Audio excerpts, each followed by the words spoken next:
Bienvenidos, viajeros del tiempo y del mito, a El Manuscrito Eterno. ¿Alguna vez te has preguntado qué se siente al perderlo todo, al ver cómo aquello que amas es arrebatado por manos extranjeras, al sentir que la única respuesta posible es el fuego y la sangre? Esta es la historia de Boudica, una mujer que se convirtió en tormenta, una reina celta cuyo nombre aún resuena en las brumas de Britania como un grito de guerra que nunca se apaga. Hoy, mientras te preparas para descansar, te invito a viajar conmigo al siglo I después de Cristo, a una tierra de bosques antiguos y tribus orgullosas, donde una traición romana desataría una de las rebeliones más sangrientas de la historia. Soy Tomás y esta noche exploraremos juntos el alma de una guerrera que eligió morir de pie antes que vivir de rodillas. Recuéstate, respira profundo y deja que esta historia ancestral te envuelva en su misterio. Corría el año 30 después de Cristo cuando en las tierras del este de Britania, en los territorios que hoy conocemos como Norfolk, nació una niña de noble linaje entre el pueblo iceno. Los icenos eran un pueblo celta poderoso, orgulloso de su herencia ancestral, maestros en la metalurgia del hierro y el bronce, agricultores de estas tierras fértiles que se extendían entre ríos serpenteantes y bosques profundos. Boudica, cuyo nombre significa victoriosa o portadora de victoria, creció en una época de cambios turbulentos, cuando las legiones de Roma comenzaban a extender sus águilas imperiales sobre las islas británicas. Como todas las mujeres celtas de noble cuna, Boudica no fue criada únicamente para tejer y administrar el hogar. Los celtas, a diferencia de muchas otras civilizaciones, entrenaban a sus mujeres en el arte de la guerra, enseñándoles a empuñar espadas, lanzar jabalinas y montar carros de guerra con la misma destreza que cualquier guerrero. Esta formación marcial no era simple ornamento, sino una necesidad práctica en una tierra donde las tribus frecuentemente se enfrentaban entre sí y donde la supervivencia dependía tanto de la fuerza como de la astucia. Cuando Boudica alcanzó los 18 años de edad, contrajo matrimonio con Prasutagus, un noble que pronto se convertiría en rey de los icenos. Era el año 48 después de Cristo, apenas 5 años después de que el emperador Claudio lanzara su gran invasión sobre Britania. Las legiones romanas habían conquistado el sur con eficiencia brutal, pero Roma, sabia en sus estrategias de dominación, no siempre conquistaba con la espada. A menudo preferían el camino de la diplomacia, convirtiendo a los reyes locales en aliados nominales, en clientes que mantenían cierta autonomía a cambio de lealtad y tributo. Prasutagus fue uno de estos reyes clientes, permitido por Roma para gobernar a su pueblo bajo la sombra protectora pero vigilante del águila imperial. Boudica se convirtió así en reina, en la señora de un pueblo que aún respiraba el aire de la libertad, aunque cada vez más contaminado por el olor metálico de las corazas romanas. Durante estos años, ella y Prasutagus engendraron 2 hijas, cuyos nombres la historia no preservó, pero cuyo destino quedaría marcado a fuego en la memoria colectiva de Britania. Los años de alianza con Roma fueron tiempos de paz tensa para los icenos. Prasutagus navegaba las aguas traicioneras de la política romana con cuidado, pagando tributos, permitiendo el comercio, manteniendo a su pueblo justo en el límite entre la autonomía y la sumisión. Boudica observaba desde su posición como reina consorte, administrando las tierras, criando a sus hijas en las tradiciones celtas, enseñándoles los viejos cánticos, las historias de los ancestros, el respeto por los bosques sagrados y los ríos que daban vida a su tierra. La cultura celta era profundamente espiritual, impregnada de una conexión visceral con la naturaleza y con el mundo invisible de los espíritus. Los druidas, sacerdotes y sabios de su pueblo mantenían vivas las tradiciones orales, las leyes ancestrales, el conocimiento de las estrellas y las plantas. Boudica, como mujer de alta posición, habría participado en ceremonias sagradas, habría consultado a los druidas sobre asuntos de estado y destino, habría sentido en su sangre el pulso de una cultura que Roma consideraba bárbara, pero que poseía una sofisticación diferente, más antigua quizás, más enraizada en los ciclos eternos de la tierra y el cielo. Pero la paz, como toda ilusión, estaba destinada a romperse. En el año 60 después de Cristo, Prasutagus cayó enfermo. Consciente de su muerte inminente y desesperado por proteger a su familia y su pueblo, redactó un testamento que consideró ingenioso. Dejaba la mitad de su reino y sus posesiones al emperador Nerón, y la otra mitad a sus 2 hijas. Era un intento de apaciguar a Roma mientras preservaba algo de su legado familiar. Un puente entre 2 mundos que él esperaba mantendría a salvo a los suyos. Prasutagus cerró los ojos por última vez, creyendo que había asegurado el futuro de su pueblo. No podía haber estado más equivocado. Roma no reconocía la herencia a través de la línea femenina de los pueblos conquistados. Para los oficiales romanos, la muerte de Prasutagus significaba una sola cosa. El reino cliente había terminado, y las tierras icenas eran ahora propiedad directa del imperio. Lo que sucedió después rompería no solo un tratado, sino el espíritu mismo de una reina que hasta ese momento había mantenido la paz. Antes de continuar con esta historia que cambiará tu comprensión de la resistencia humana, me gustaría pedirte algo. Déjame en los comentarios desde dónde nos estás escuchando esta noche.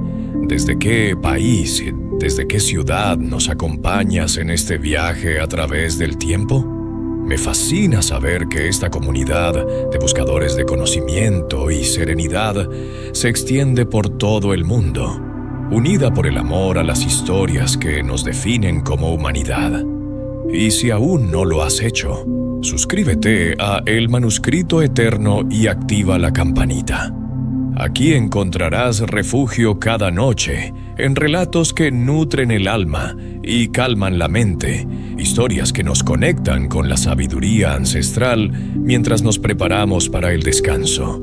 Los procuradores romanos llegaron a las tierras icenas con la arrogancia del poder absoluto. Ignoraron completamente el testamento de Prasutagus. Las propiedades de los nobles icenos fueron confiscadas sin ceremonia ni justificación. Los hombres libres fueron tratados como esclavos. Pero lo peor, lo imperdonable, lo que encendería la llama de la rebelión más feroz que Roma enfrentaría en Britania, fue lo que hicieron con la familia real. Boudica, reina de su pueblo, fue públicamente despojada de sus vestiduras y azotada como si fuera una criminal común. Sus 2 hijas, princesas de sangre real, fueron violadas por soldados romanos mientras otros miraban y reían. Esta atrocidad no fue un acto aleatorio de soldados descontrolados. Fue una declaración calculada de dominación absoluta, un mensaje brutal enviado a todos los pueblos de Britania. Así es como Roma trata incluso a los que alguna vez fueron aliados. Así es como Roma rompe el orgullo de los que se atreven a pensar que merecen respeto. Pero Roma no comprendía a los celtas. No comprendía que entre estos pueblos del norte, el honor era más valioso que el oro, que la vergüenza pública no quebraba el espíritu, lo templaba como acero en la fragua. Boudica, marcada por las cicatrices del látigo, Viendo el trauma en los ojos de sus hijas, sintió algo que trascendía el dolor físico. Sintió la furia ancestral de 1000 generaciones de guerreros celtas corriendo por sus venas. Sintió el llamado de los dioses antiguos, el susurro de los espíritus de la tierra pidiendo venganza. Ya no era simplemente una madre humillada o una reina despojada. Se había transformado en algo más primario, más peligroso, más inevitable. Se había convertido en la tormenta que arrastraría a Roma a un abismo de sangre y fuego. Los mensajeros de Boudica comenzaron a moverse en secreto por las tierras de Britania. Visitaron a los Trinovantes, vecinos de los Cicenos que tenían sus propios agravios contra Roma. Visitaron a otras tribus que habían visto sus tierras confiscadas, sus dioses prohibidos, sus costumbres despreciadas. El mensaje era simple pero poderoso. Ha llegado el momento de levantarse, de recordar quiénes somos, de elegir la muerte honorable sobre la vida de esclavos. Y las tribus respondieron. Guerreros surgieron de los bosques, de las aldeas, de las granjas. Hombres y mujeres por igual tomaron sus armas ancestrales, sus espadas de hierro, sus lanzas, sus hondas. Se reunieron bajo el estandarte de una mujer alta de cabello rojizo que cabalgaba en su carro de guerra. Una mujer cuya voz resonaba con la autoridad de los antiguos reyes y cuya presencia inspiraba tanto terror como lealtad absoluta. Los historiadores romanos Tácito y Dion Casio describirían más tarde a Boudica como una figura imponente, de mirada feroz, voz potente y una inteligencia aguda que comandaba respeto incluso de sus enemigos. Su ejército creció hasta alcanzar quizás 100.000 almas, una fuerza que haría temblar las murallas de las ciudades romanas. El gobernador romano de Britania, Cayo Suetonio Paulino, estaba ausente cuando la rebelión comenzó. Había llevado sus legiones al oeste, a la isla de Mona, actual Anglesey, en una campaña para destruir los últimos bastiones de los druidas, esos sacerdotes celtas que Roma consideraba peligrosos agitadores contra el orden imperial.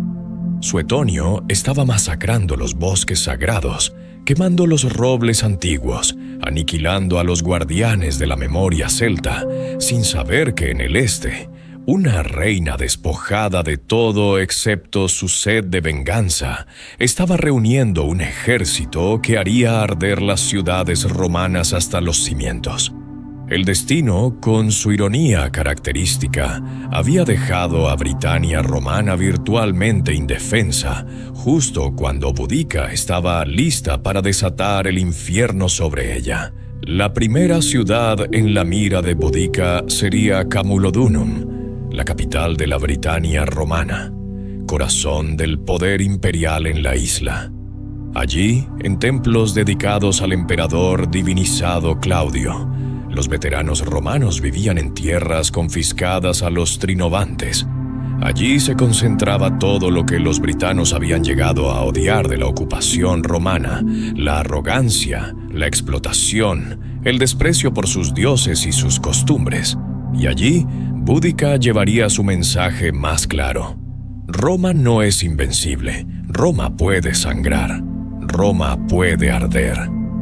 Mientras la reina guerrera y su vasta hueste marchaban hacia el sur, el cielo de Britania se oscurecía, no con nubes de tormenta, sino con el humo de la venganza que estaba por venir. Camulodunum era la joya de la corona romana en Britania, la capital de la provincia, el símbolo viviente del poder imperial en estas tierras lejanas del norte. Aquí, los veteranos de las legiones que habían conquistado la isla disfrutaban de sus jubilaciones en tierras confiscadas a los Trinovantes, el pueblo celta que había habitado estos territorios por generaciones incontables. En el centro de la ciudad se alzaba el magnífico templo dedicado al emperador Claudio divinizado, una estructura imponente que proclamaba la supremacía romana y exigía adoración al emperador muerto como si fuera un dios. Para los britanos, este templo no era solo una ofensa religiosa, era una herida abierta que sangraba humillación cada vez que sus ojos se posaban sobre él. Los sacerdotes celtas habían profetizado desastres, habían reportado visiones extrañas, estatuas que caían sin causa, ríos que corrían rojos como sangre, voces que gemían en la noche desde el Mar del Norte. Tácito registraría más tarde estos presagios que los romanos ignoraron con la arrogancia de quienes se creen invencibles. No comprendían que los dioses celtas estaban despertando, que la tierra misma se preparaba para vomitar a los invasores. Cuando el ejército de Boudica apareció en el horizonte de Camulodunum, la ciudad estaba prácticamente indefensa. No había murallas protectoras, pues los romanos nunca imaginaron que necesitarían defenderse en su propia capital. Los veteranos retirados eran hombres mayores, curtidos en batallas pasadas, pero ya no en su mejor forma física. El procurador Cato Deciano, el mismo oficial cuya codicia había desencadenado esta catástrofe, envió apenas 200 auxiliares mal equipados como refuerzo, una fuerza patética frente a las decenas de miles que marchaban bajo el estandarte de la reina guerrera. La 9ª Legión, comandada por Quinto Petilio Serial, intentó llegar desde Longthorpe para socorrer la ciudad, pero Boudica, demostrando su genio táctico, tendió una emboscada devastadora en el camino. Los guerreros celtas, conocedores del terreno, atacaron desde los bosques con ferocidad salvaje. La infantería de la 9ª fue aniquilada casi por completo, y Serial apenas escapó con la caballería, dejando atrás 2000 legionarios muertos en los caminos embarrados de Britania. Camulodunum quedó sola, abandonada a su destino, consciente de que la muerte se acercaba como una marea imparable. La batalla de Camulodunum no fue realmente una batalla. Fue una masacre sistemática, una explosión de furia acumulada durante años de opresión. Los guerreros celtas irrumpieron en la ciudad como una tormenta de hierro y fuego, cantando sus gritos de guerra ancestrales, invocando a sus dioses vengadores. Los habitantes romanos, comerciantes, veteranos, sus familias, corrieron buscando refugio en el único lugar que parecía ofrecer protección: el templo de Claudio, con sus gruesos muros de piedra. Allí se atrincheraron rezando a sus dioses romanos mientras afuera resonaban los tambores celtas y el clamor de miles de voces sedientas de venganza. El asedio duró 2 días. 2 días de terror absoluto, mientras los defensores escuchaban cómo la ciudad ardía alrededor del templo, cómo los gritos de sus compatriotas se apagaban uno por uno. Los celtas no tenían prisa. Sabían que los romanos atrapados dentro no tenían escape, que el tiempo jugaba a su favor. Finalmente, rompieron las puertas del templo y entraron como una ola de destrucción. Ningún romano fue perdonado. La promesa de Boudica era clara. Esto no era una guerra de conquista, era una guerra de exterminio, de borrar cada rastro de la presencia romana en su tierra sagrada. La brutalidad de lo que ocurrió en Camulodunum quedó grabada en las capas de ceniza que los arqueólogos modernos descubrirían casi 2000 años después. Una capa de escombros quemados de 30 a 60 centímetros de profundidad cubre lo que fue la ciudad romana, testimonio silencioso de la metodicidad con que Boudica y su ejército destruyeron cada edificio, cada tienda, cada símbolo del poder imperial. Los celtas no estaban interesados en el saqueo, en enriquecerse con los bienes romanos. De hecho, quemaron almacenes enteros llenos de cerámica fina, telas importadas, vino italiano, todo aquello que habría tenido un valor comercial considerable. Su objetivo era purificar la tierra con fuego, eliminar la contaminación romana de sus territorios ancestrales.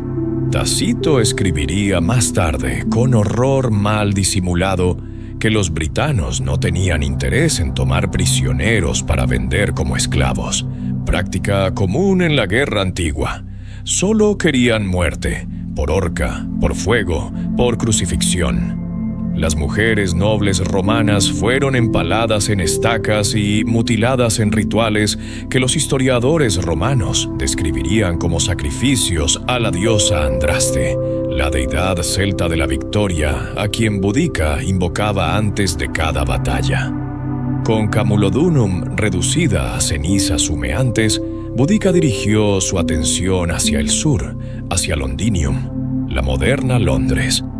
Aunque todavía no era una colonia oficial romana, Londinium se había convertido en un bullicioso centro comercial, un puerto donde convergían mercaderes de todo el imperio, donde el dinero fluía como el Támesis que bañaba sus orillas. La ciudad estaba llena de comerciantes romanos, banqueros, traficantes de esclavos, todos aquellos que se habían enriquecido con la ocupación de Britania. Para Boudica, Londinium representaba la codicia romana, la explotación económica que había empobrecido a su pueblo mientras enriquecía a los invasores. El gobernador Suetonio Paulino, que había corrido desde Mona al recibir noticias de la rebelión, llegó a Londinium antes que los rebeldes. Evaluó la situación con la frialdad de un general experimentado. La ciudad no tenía murallas, no tenía defensas adecuadas y su fuerza era insuficiente para enfrentar al vasto ejército britano. Tomó una decisión brutal pero pragmática: abandonar Londinium a su destino. Ordenó la evacuación de quienes pudieran seguir a sus tropas por la calzada de Watling, buscando un terreno más favorable para una batalla decisiva. Los que no pudieron evacuar, los ancianos, los enfermos, los que se aferraban desesperadamente a sus posesiones, fueron dejados atrás para enfrentar lo que vendría.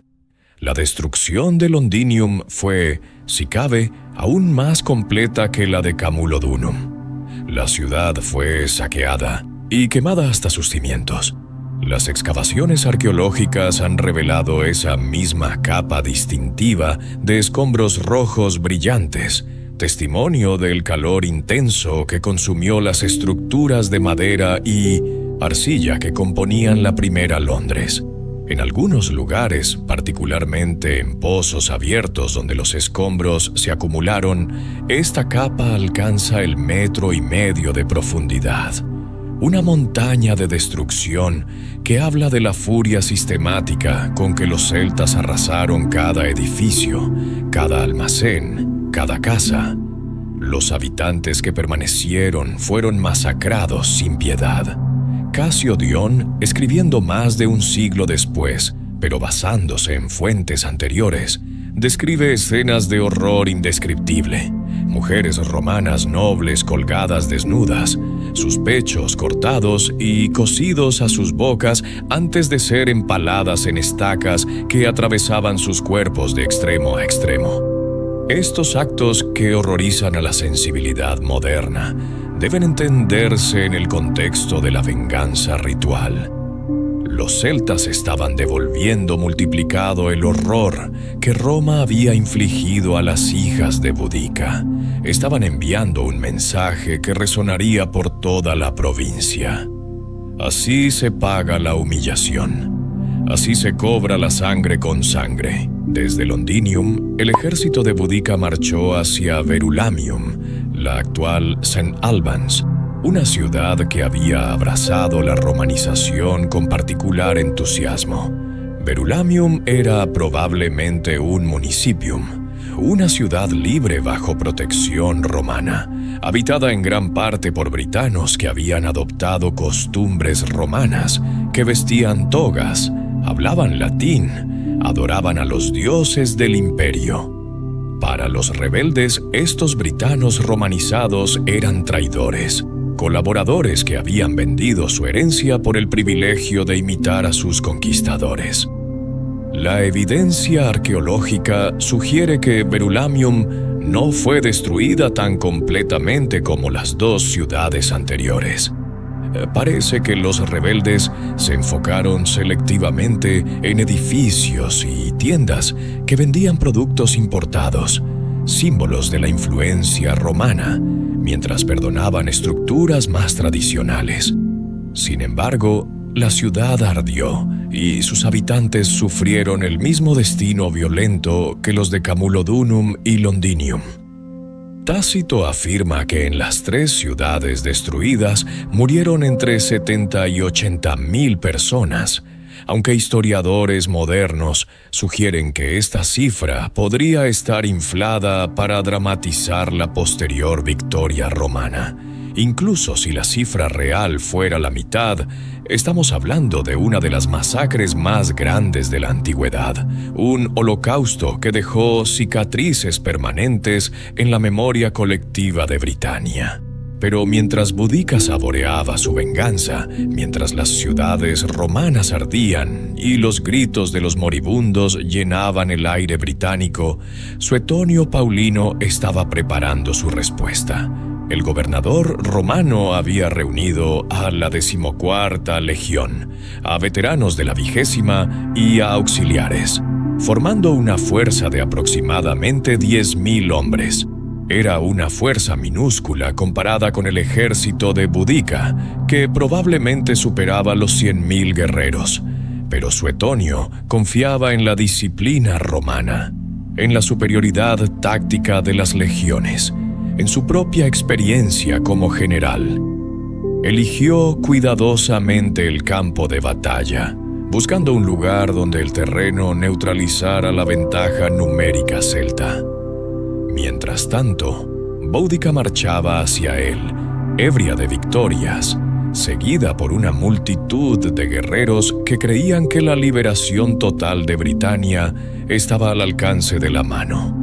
Los dioses celtas habían sonreído hasta ahora, las profecías parecían cumplirse, y la reina guerrera de cabello rojizo era aclamada como la salvadora enviada por las deidades ancestrales para purgar la tierra de la plaga romana.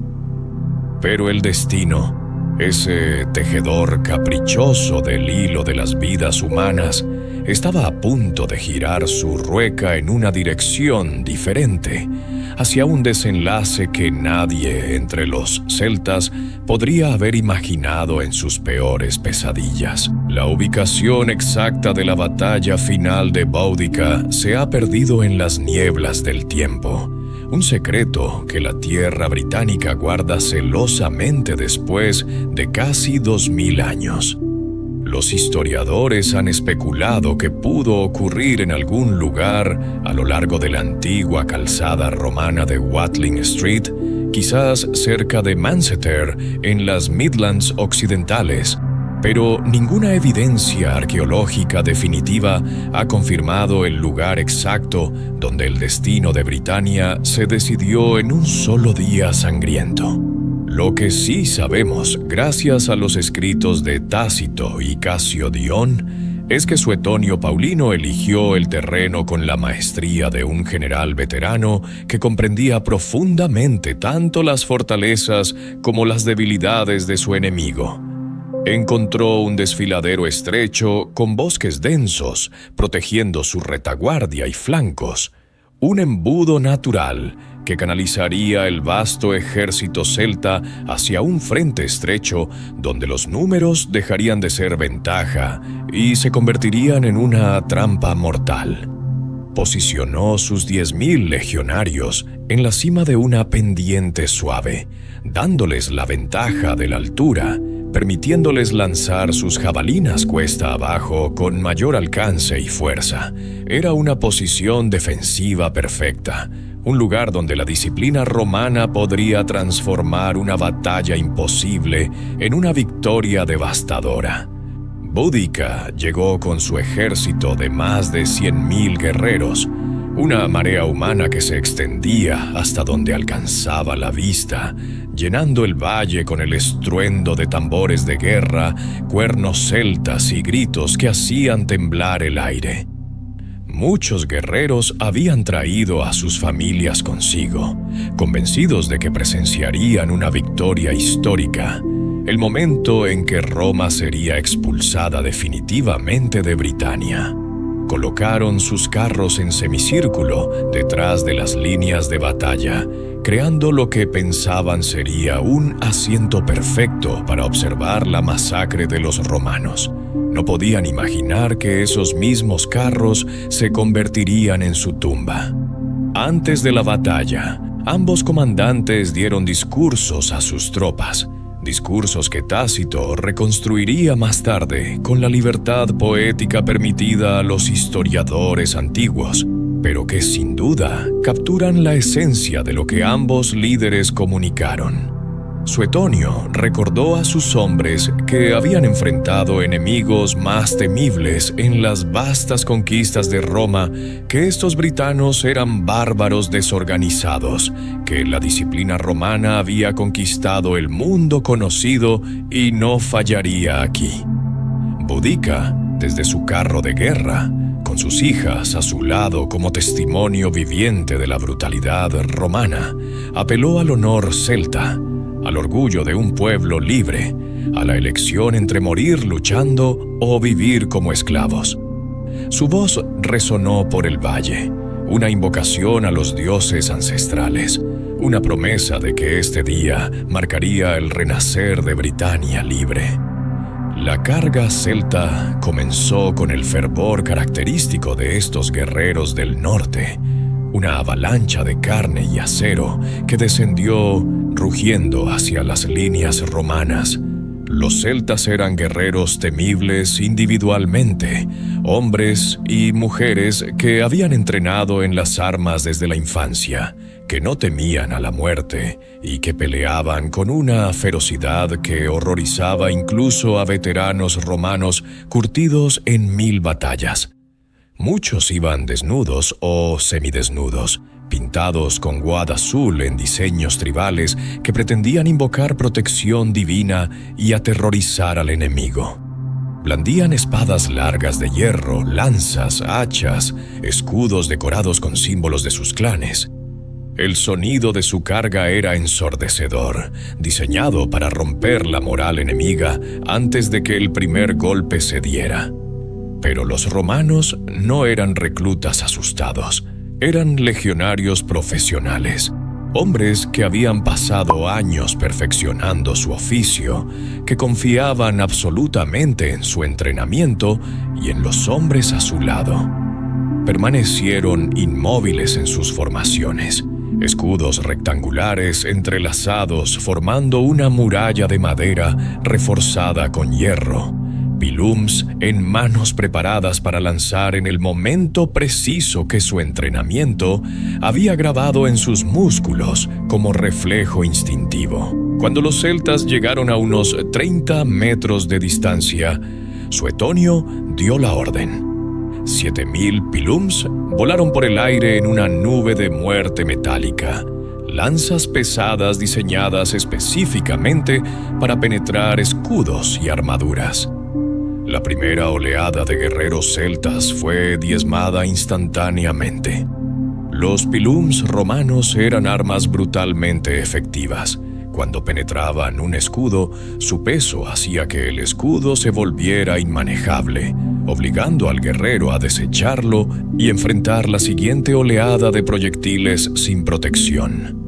Los que no fueron alcanzados tuvieron que trepar sobre los cuerpos de sus camaradas caídos, perdiendo impulso y cohesión.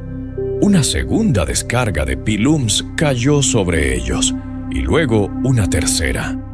El ímpetu de la carga celta se estaba fragmentando, pero aún presionaban, aún avanzaban. Todavía confiaban en que sus números abrumadores eventualmente romperían las líneas romanas. Entonces, Suetonio dio la segunda orden. Las legiones adoptaron la formación de cuña, un triángulo de acero y carne entrenado para penetrar y romper formaciones enemigas. Los romanos contraatacaron, no como individuos, sino como una máquina perfectamente sincronizada, avanzando cuesta abajo con el peso de su disciplina colectiva, golpeando contra la masa ahora desorganizada de guerreros celtas. Lo que sucedió a continuación fue una masacre de proporciones épicas. Los celtas, acostumbrados a combates individuales donde la valentía personal era suprema, no podían competir contra la disciplina colectiva romana. Cada legionario era parte de una máquina mayor, protegido por los escudos de sus compañeros, luchando en perfecta coordinación. Sus gladios cortos, diseñados para apuñalar en espacios cerrados, eran infinitamente más efectivos en este combate apretado que las largas espadas celtas que necesitaban espacio para balancearse. Los celtas comenzaron a retroceder, empujados hacia atrás por el avance implacable de las cuñas romanas. Intentaron huir, pero descubrieron con horror que sus propios carros, colocados en semicírculo detrás de ellos, bloqueaban todas las rutas de escape. El campo de batalla se convirtió en un matadero. Los romanos no dieron cuartel. Recordaban Camulodunum, Londinium, Verulamium. Recordaban a sus compatriotas masacrados, a las mujeres empaladas, a los niños asesinados. Esta no era simplemente una batalla militar. Era venganza. Era el mensaje de Roma a cualquier provincia que considerara la rebelión. Así es como terminan los que desafían al imperio. Tácito registra que 80.000 britanos murieron ese día, contra apenas 400 bajas romanas. Incluso si estas cifras están exageradas, como frecuentemente lo están en las crónicas antiguas, la disparidad es asombrosa, testimonio del poder de la disciplina y la táctica sobre el valor individual desorganizado. Boudica sobrevivió a la batalla, escapando del campo con un grupo pequeño de seguidores leales, pero sabía que todo estaba perdido. Su ejército estaba destruido, sus aliados muertos o dispersos, y Roma vendría por ella con toda la furia de un imperio humillado. La naturaleza exacta de su muerte permanece envuelta en misterio, uno de los enigmas más fascinantes de la historia antigua. Tácito afirma que se envenenó eligiendo una muerte digna sobre la humillación de ser capturada y desfilada en cadenas por las calles de Roma en el triunfo de Suetonio. Casio Dion sugiere que pudo haber enfermado y muerto, quizás de heridas sufridas en la batalla, quizás de pura desesperación. Algunos relatos posteriores, más legendarios que históricos, hablan de una ceremonia de entierro celta suntuosa, un funeral digno de una gran reina, aunque ninguna tumba ha sido jamás identificada con certeza. Lo que es indiscutible es que Boudica desapareció de la historia después de esa batalla final, y con ella desapareció la última esperanza de una Britania celta independiente. Roma consolidaría su control sobre la isla durante los próximos 3 siglos y medio, dejando huellas indelebles en el idioma, la ley, la arquitectura y la cultura que eventualmente emergerían como Inglaterra. El destino de las hijas de Boudica es igualmente oscuro. Las crónicas no mencionan qué le sucedió después de la derrota final. Pudieron haber muerto en la batalla. Pudieron haber sido capturadas y ejecutadas por los romanos, pudieron haber escapado y vivido en el anonimato. Esta ausencia de información es particularmente dolorosa, porque fueron ellas, las víctimas de la brutalidad romana, quienes inadvertidamente encendieron la chispa de la rebelión más sangrienta en la historia de Britania romana. Su trauma personal se transformó en la furia colectiva de un pueblo. y luego en silencio histórico, nombres borrados del registro, vidas reducidas a una nota al pie en el relato de su madre. Pero quizás en ese silencio hay una dignidad particular, un recordatorio de que detrás de cada gran evento histórico hay innumerables vidas individuales, historias personales de sufrimiento y coraje que nunca conoceremos completamente, pero que merecen ser honradas en nuestra memoria colectiva. Después de su victoria, Suetonio Paulino adoptó una política de represión brutal contra las tribus britanas. Las legiones marcharon por el campo quemando aldeas, destruyendo cosechas, ejecutando a cualquiera sospechoso de haber apoyado la rebelión. Era la paz romana, impuesta por el hierro y la sangre, la pax romana que exigía sumisión absoluta o aniquilación total. Sin embargo, incluso en Roma, algunos comenzaron a cuestionar la sabiduría de tal brutalidad. El nuevo procurador, Julio Clasiciano, envió informes al emperador Nerón argumentando que las políticas de Suetonio estaban creando más resentimiento del que curaban, que Britania nunca sería una provincia productiva si era gobernada únicamente por el miedo. Eventualmente, Suetonio fue relevado de su puesto, no deshonrado sino simplemente transferido, y políticas más conciliadoras fueron implementadas gradualmente. Pero el mensaje había sido enviado y recibido. Roma podía ser desafiada, pero el precio de ese desafío era casi siempre la destrucción. Hoy, casi 2 milenios después, Boudica ha sido transformada de enemiga de Roma en heroína nacional británica. Una estatua magnífica de ella en su carro de guerra se alza cerca del puente de Westminster, en Londres, mirando hacia el Parlamento, un símbolo eterno de resistencia contra la opresión. Su historia ha sido contada y recontada, novelada, dramatizada, convertida en inspiración para movimientos de resistencia a través de los siglos. Durante el Imperio Británico Victoriano, fue adoptada como símbolo del espíritu británico indomable, una ironía considerando que ella luchó contra el imperialismo. Durante la Segunda Guerra Mundial, su imagen fue invocada como ejemplo de resistencia contra la invasión extranjera. En tiempos modernos es celebrada como un ícono feminista, una mujer que lideró ejércitos en una época donde pocas tenían tal poder. Cada generación la reinventa según sus propias necesidades, pero la esencia de entonces, su historia permanece constante. Una mujer que lo perdió todo, que fue humillada más allá de lo soportable y que eligió luchar, aunque sabía que probablemente perdería, porque vivir con dignidad valía más que sobrevivir de rodillas.